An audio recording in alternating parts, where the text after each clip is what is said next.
గుండాపల్లి ఎండి బొమ్మ కోలా కళ్ళతో చూసిందమ్మా తీయని తేనెల బొమ్మ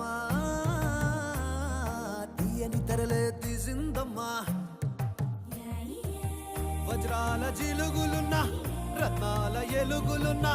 కెంపుల్ల వంపులున్నా మొహరీల మెరుపులున్నా